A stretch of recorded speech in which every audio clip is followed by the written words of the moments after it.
and Grid Security Subcommittee on Energy and Commerce. Gentleman from South Carolina, Mr. Duncan. Gentleman, I want to thank the chairwoman, recognized. And she's done a great job. We look forward to big things on the Energy and Commerce Committee. You know, I've been watching this debate, and the Democrats are having a hard time defending the administration's drawdown of a strategic asset for the political reasons to lower gas prices during an election year. I mean, it's obvious. Ranking member has been down here on the floor pretty much left alone to debate this piece of legislation. Even the Biden administration understands that House Democrats will have to support this sound energy policy that facilitates oil and gas development and has preemptively threatened to veto this legislation. The Biden administration has said time and again that there is nothing prohibiting energy production in the United States.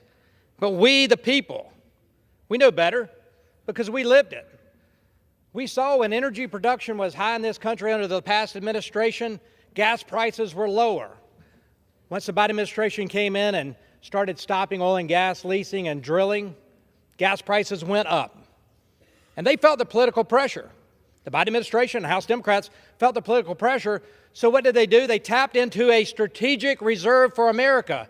The SPR, the Strategic Petroleum Reserve, is set aside for emergencies like Hurricane Katrina or a time of war, for emergencies, not for a political maneuver to lower gas prices in an election year. I'll tell you what, put your money where your mouth is, support this measure, and instead of hiding behind the excuse that this bill ties the president's hands, which we know isn't true. The SPR should never be tapped to offset high consumer prices caused by irresponsible energy policies. H.R. 21 calls out what we know, draining the SPR as it's been drained over the last 15 months, acknowledges that getting prices down is about having more supply on the market. It was a blip. It was a temporary price reduction at home. We need to produce here. We need to produce now. We've been blessed in this nation with abundant natural resources, but we've been cursed by liberal politicians who don't want us to tap into those abundant resources. How could anyone believe this administration supports oil and gas production when President Biden literally campaigned on ending the industry? So prove us wrong.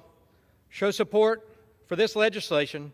Show America you support sound energy policy and vote in support of H.R. 21. Take the first step in unleashing American energy production and allow America to become energy dominant once again. With that, I yield back.